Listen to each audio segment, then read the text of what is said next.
দোলনা তুমি আমার জন্য কিনছো নাকি এই যে তুমি কাপড় চোপড় এভাবে রাখার জন্য কিনছো? হ্যাঁ, কি কেন কিনছো? তুমি বসলে ওটা নামায় বসো। নামায় বসবো কেন? তুমি যখন কিনছো তখন বলছো আমার জন্য কিনছো না।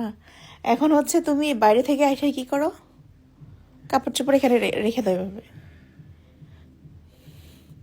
তারপর কি করছো? গায়েস এই যে গুছানো একজন ব্যক্তি এই যে। তো গ্রামের বাড়িতে আসছি। তো গ্রামের বাড়িতে আসছো দেখা তুমি এভাবে এলোমেলো করে ফেলে রাখবা? তুমি আজকে একটা বড় অন্যায় করছো, কি বলো তো? মানে সব ভুলে যাও। কি করছি? আজকে হ্যাপি নিউ ইয়ার, তুমি আমাকে একবার উইশ করছো? ধুর, হ্যাপি নিউ ইয়ার এগুলা ওই অমুসলিমদের কাজ করে। মনে থাকে না সেটা বলো না, আর এখন এই কথা এত কারে করছি এমন যে বললা যে মনে হয় যে কারে করছি আমি।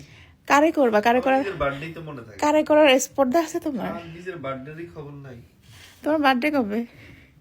দেখেন গাইস, কাকে বিয়ে করছি আমি, যার কিছুই মনে থাকে না।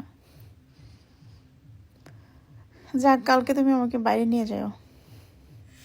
নেব না। তোমার ঠান্ডা তো ভালোই লাগছে। গাইস, আমরা গ্রামে আসছি, গ্রামের বাড়িতে আইসা আমার হাজবেন্ডের ঠান্ডা লেগে গেছে। কি ঘুম আসতেছে?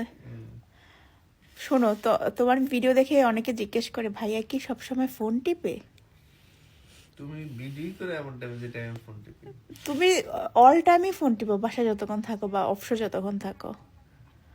এগুলো সরাও, এগুলো ঠিকঠাক করো। কি অবস্থা করে রাখছে।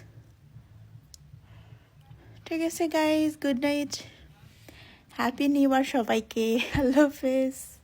আই বলো না, সবাইকে হ্যাপি নিউ ইয়ার জানাও, জানাও। কি হ্যাপি নিউ ইয়ার।